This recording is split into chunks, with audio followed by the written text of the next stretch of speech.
Thank you, everybody, for indeed coming tonight. I am pleased and honored to be able to share with you tonight a topic that is very dear to my heart. Matter of fact, it reminds me of a very special place, a very unique place to me. It's called Mount Rushmore, because tonight's topic is all about unity despite diversity. We've been going through this series on the Founding Fathers because I have an upcoming 10-week mastermind on the topic of the Constitution Alive, done by Patriot Academy with Wall Builders and with a few other important organizations that I have been following for a number of years. And when I looked at the Founding Fathers, the 56 signers of the Declaration of Independence, I noticed several different things. Last night, I shared with you 6 principles that talked about how they all came together for a bigger cause than themselves. And then I shared with you a story that talked about one of the Founding Fathers who said to Washington, "Go ahead, aim at my house and burn it and take it. Destroy it," because the British had actually taken up residence in it. And the only way to get Cornwallis out of it was to fire upon it.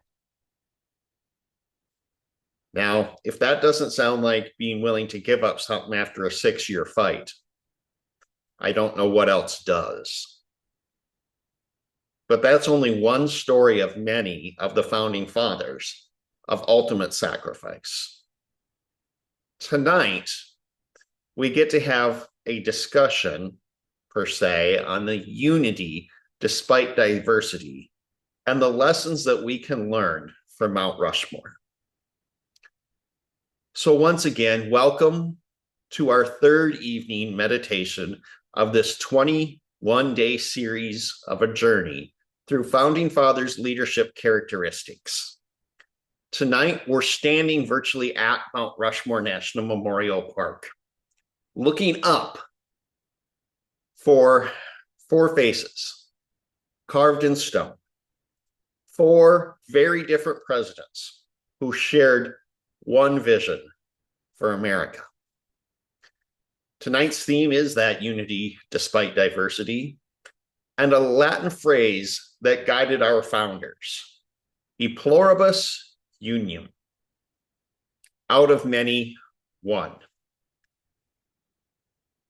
Picture Mount Rushmore for one moment, if you would. Washington, the reluctant leader who could have been king. Jefferson, the intellectual architect of liberty. Roosevelt, the progressive reformer. Lincoln, the great unifier. 4 different eras, 4 different personalities, 4 different approaches to leadership. Yet they carved together there in stone. That's where they are, because they shared something deeper than their differences. Matter of fact, all 56 signers had a lot of diversity. They had religious diversity for sure. When we think about the 56 men who signed the Declaration of Independence, we often imagine they were the same type of person, but nothing could be farther from the truth. Religiously, they were extremely diverse. Congregationalists from New England who believed in local church governance. Anglicans from the South who maintained English literal traditions. Catholics like Charles Carroll, who faced persecution for their faith. Deists, perhaps like Franklin, who believed in a God but questioned organized religion. Presbyterians, Baptists, Quakers, each with a distinct theological perspective. Yet, think about this. In an era when religious differences started wars, Those men found common ground. As far as regional diversity, well, geographically, they came from vastly different worlds. Northern merchants from bustling places like Boston and New York. Southern planters from vast tobacco and rice plantations. Urban lawyers who lived by wit and words. Then there was the rural farmers who lived by seasons and soil. Each region had different economies, different cultures, and different ways of life. Boston merchant and a Virginia planter might as well have born from different countries. Speaking of economic diversity, economically, the range was staggering. Charles Carroll was worth millions in today's economy. Samuel Adams, he lived near poverty for the cause. Successful professionals like Dr. Benjamin Rush. Now there's a story for you. And a self-made man like George Taylor, who started as an indentured servant. Now there's several stories. Yet somehow, the richest man in America, the one worth millions, and the poorest patriot found that common ground and common cause. Now think about this when there's personalities involved in each one of these guys, because as it's been said that Liberty Hall, yeah, right there in Philadelphia, it was drama central. Yeah, drama. Why? Because as someone who works with DISC assessments, I see personality diversity too. Well, you have the high D leader like John Hancock, who made bold, visible decisions. Then you have a high leader, I leader like Benjamin Franklin, who built networks and influence through relationships. Then you have somebody like Roger Sherman, who was a high S, more than likely, who provided steady, consistent service. And then you have the high C, who, like James Wilson, brought careful analysis and expertise. Every personality type was represented. You can bet your bottom dollar on that one. And every leadership style was also a contributor to our Declaration of Independence. Now let's bring this up to the modern day and today's polarization effect. Today, this is a contrast in leadership challenges. We live in an era where political differences seem insurmountable. All you have to do is listen to what goes on in Chicago, back to Washington, D.C., Chicago, Washington, D.C. Then all you have to do is think about the generational gap, and that there are literally 5 generations right now in the workforce. Think about that one. How do you lead in the midst of 5 generations? That's why Tim Elmore's book on generational leadership is critical right now. Awesome book to pick up.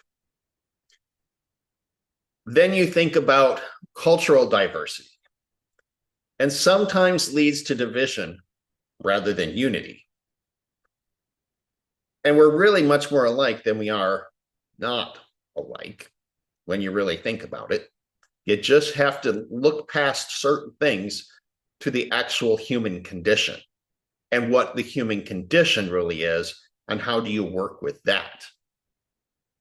Because Christ was able to work with that rather than look at the color of our skin.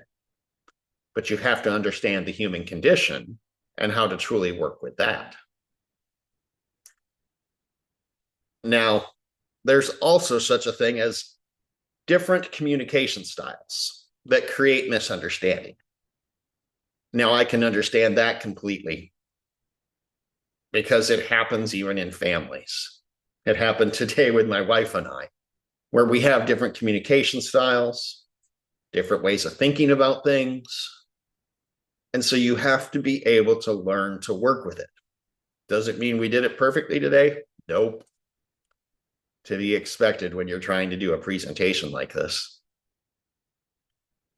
Yet the founders, they themselves faced all these same challenges and more. They were literally creating something that they had never seen exist before. So here's tonight's central question. How did they do it? How did 56 men with such different backgrounds, beliefs, and personalities unite around this one cause? The answer reveals something profound about leadership that I think we've largely forgotten here in America, especially, that shared principles over shared preferences makes all the differences, or all the difference, I should say. The founders discovered this crucial principle that unity doesn't require uniformity. It requires shared principles, not shared preferences. They didn't agree on how to worship God, but they agreed God was the source of human rights. They didn't agree on how to structure the economy, but they agreed on individual liberty. They didn't agree on how to govern locally, but they agreed on limited federal power. They didn't agree on how to practice their faith, but they did agree on freedom of conscience. They found unity at the principle level while maintaining diversity at the preference level. And this is why the Constitution is so brilliant. It doesn't require everyone to think the same way. Instead, it creates a framework where different viewpoints can coexist and contribute to a better decision. There are checks and balances, and they assume disagreement and make it productive. Federalism allows different communities to govern differently while staying united. The Bill of Rights protects minority viewpoints from majority tyranny. They built diversity into the system because they understood it makes us stronger. Now, let me make this personal. As we reflect on tonight's lesson, I want you to consider 3 different questions yourself. How well do you work with people who think differently than you? Maybe this is something that you have to work on just like I do. A spouse who has different decision-making style. Maybe it's a colleague who approaches problems differently. Maybe it's a family member who, well, has different political views than you do. Or maybe it's a team member whose personality clashes with yours. The founder's example shows us that diversity of thought isn't a problem to solve. It's a resource to leverage. I think of Abraham Lincoln, especially on that one, because his board, per se, was made up of divergent opinions that weren't always in agreement like his. Question number 2, common ground discovery. What common ground can you find with those who disagree with you? Just think about this. There are a few requirements to this type of question. One is looking beyond surface disagreements to deeper shared values.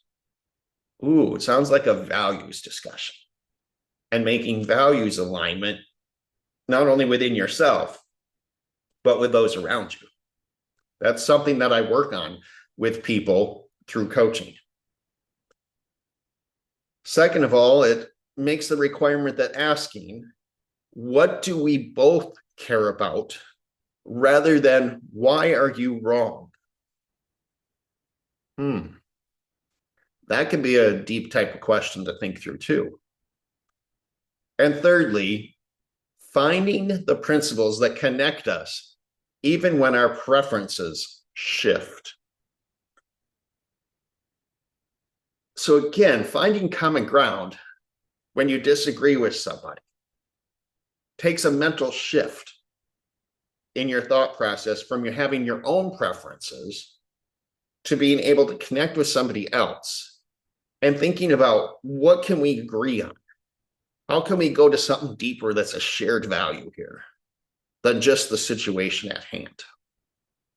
Might go a long ways in solving some big problems in our world if we can find a common shared value. Now, a third question to think about is how to build bridges. And this question comes down to, where can you be a bridge builder in your sphere of influence? Maybe you are called to help your team find common purpose despite different work styles. Or maybe you want to unite family around some shared values while respecting individual differences. Or maybe, just maybe, you want to bring different fractions of your organization or community together. Fourth, maybe you're called to model how to disagree with respect and unite on principles. For those of you who want to take this a step further, Psalm 133:1 says, our meditation, or says that tonight's meditation can be firmly grounded in Psalm 133:1. Behold, how good and pleasant it is for brothers to dwell in unity. And it isn't, again, about uniformity, forcing everyone to be the same. No, it's not. This is unity through love, finding the deeper bonds that connect us despite our differences. Because that's when it can be good and pleasant. It is when brothers dwell in unity. It's out of love and respect. And that's when you actually start to cherish one another. The founders understood this biblical principle, and they knew that true unity celebrated diversity while anchoring in a shared truth, in the laws of nature and nature's God. They even put it right in the Declaration of Independence. And the body of Christ is a definite parallel, because Paul teaches the same principle in 1 Corinthians chapter 12, where the body, I mean, just look at your body, look at your hands, and look at your skin. It's made up of many parts, each different, each very essential. I think we can admit that. Our eyes can't do what our hands do, and they shouldn't do that. Okay? Because the eye can't say to the hand, I don't need you. Pure and simple. If we didn't have our largest organ, which is our skin, it'd be pretty scary. I don't want to see all my muscles. I don't want to see all yours either. But diversity isn't division. It's design. When we try to make everyone be the same, we lose the strength that comes from our different gifts, different perspectives, different approaches to solving problems. Now, in closing, before I show you the video, I want to say this. If 56 men in 1776 could unite despite their differences in religion, region, economics, and personality difference to create the greatest nation in human history, what is it that then stops us from building unity in our sphere of influence? This nation has been going for 250 years. You don't need everyone to think like you. You need everyone to commit to principles that are bigger than personal preferences. Tonight's truth to carry is that truth wins. I can be strong in my convictions while building bridges with those who disagree. Unity and diversity aren't opposites. They're partners in creating something beautiful. Now, tomorrow, we will explore another crucial leadership characteristics: long-term vision over short-term gain. As we visit the Jefferson Memorial and discover how the founders built something designed to last for generations. But tonight, we need to be about building bridges, finding some common ground, be a unity builder in a divided world. Yes, there are times when we stand on truth and it doesn't totally build a bridge, and I get that.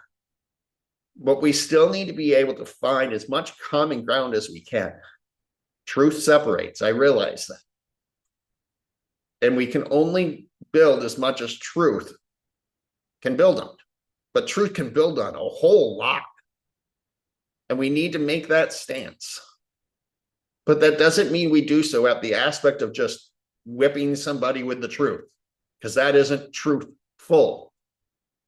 It's truthless, because we aren't doing it in love and respect and care for the value that they are a human person. Yes, hate the sin, love the sinner. Build a bridge as much as possible.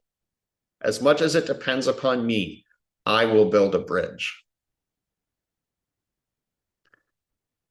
I hope that has been inviting and invigorating to your heart and to your mind. Let me now share with you the actual video tonight, because I believe that the multimedia aspect of these times is incredibly valuable. So without any further ado, let me show you tonight's presentation.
Thank you for coming to tonight's reflective session on the Founding Fathers and the fact that unity isn't something that's conformity.